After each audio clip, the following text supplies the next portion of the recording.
बिस्मिल्लाहिर्रहमानिर्रहीम। आज की हदीस, आप सल्लल्लाहु अलैहि वसल्लम ने फरमाया कि जो शख्स अल्लाह की राह में जिहाद के लिए निकला, अल्लाह उसका ज़ामिन हो गया। अल्लाह ताला फरमाता है, उसको मेरी ज़ात पर यकीन और मेरे पैगम्बरों की तस्दीक ने उसी सरफरोशी के लिए घर से निकाला है।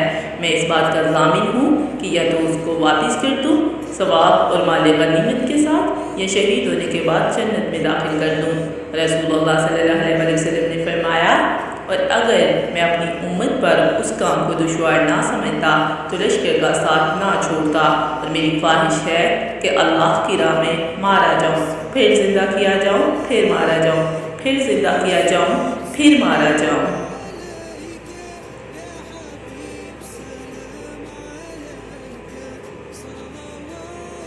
हदीस नंबर 36।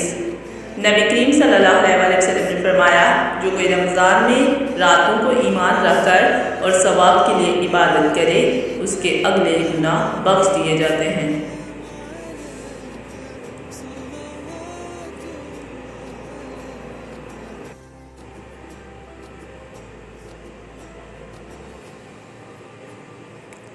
हदीस नंबर 37। नबी करीम सल्लल्लाहु अलैहि वसल्लम ने फरमाया, जिसने रमज़ान के रोज़े ईमान और खालिस नीयत के साथ रखे, उसके पिछले गुनाह बख्श दिए गए। हदीस नंबर 38। नबी करीम सल्लल्लाहु अलैहि वसल्लम ने फरमाया, बेशक दीन आसान है, और जो शख्स दीन में सख्ती इख्तियार करेगा तो दीन उस पर गालिब आ जाएगा और उसकी सख्ती ना चल सकेगी।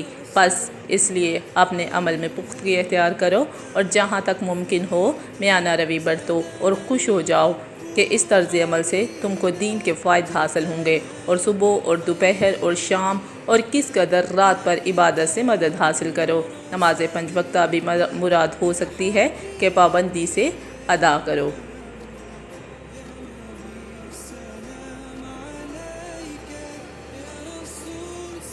हदीस नंबर 39। रसूलुल्लाह सल्लल्लाहु अलैहि वसल्लम जब मदीना तशरीफ़ लाए तो पहले अपने नानिहाल में उतरे जो अंसार थे, और वहाँ आप सल्लल्लाहु अलैहि वसल्लम ने 16 या 17 माह बैतुल मुक़द्दस की तरफ मुँह करके नमाज़ें पढ़ी, और आप सल्लल्लाहु अलैहि वसल्लम की ख्वाहिश थी कि आपका किबला बैतुल्लाह की तरफ हो। जब बैतुल्लाह की तरफ नमाज़ पढ़ने का हुक्म हो गया तो सबसे पहली नमाज जो आप सल्लल्लाहु अलैहि वसल्लम ने बैतुल्लाह की तरफ पढ़ी असर की नमाज़ थी। वहाँ आप सल्लल्लाहु अलैहि वसल्लम के साथ लोगों ने भी नमाज़ पढ़ी। फिर आपके साथ नमाज़ पढ़ने वालों में से एक आदमी निकला और उसका मस्जिद बिन हारसा की तरफ गुज़र हुआ। वो लोग रुकू में थे। वो बोला कि मैं अल्लाह की गवाही देता हूँ कि मैंने रसूलुल्लाह सल्लल्लाहु अलैहि वसल्लम के साथ मक्का की तरफ मुँह करके नमाज़ पढ़ी है।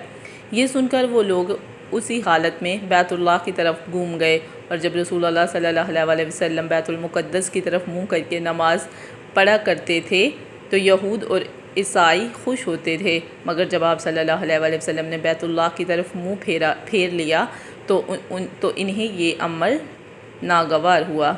ज़हीर एक रावी कहते हैं कि हमसे अबू इसहाक़ ने बरा से ये हदीस भी नकल की है कि किबला की तब्दीली से पहले कुछ मुसलमान इंतकाल कर चुके थे, तो हमें ये मालूम ना हो सका कि उनकी नमाज के बारे में क्या कहें। तब अल्लाह ताला ने ये आयत नाज़िल की। हदीस नंबर 40।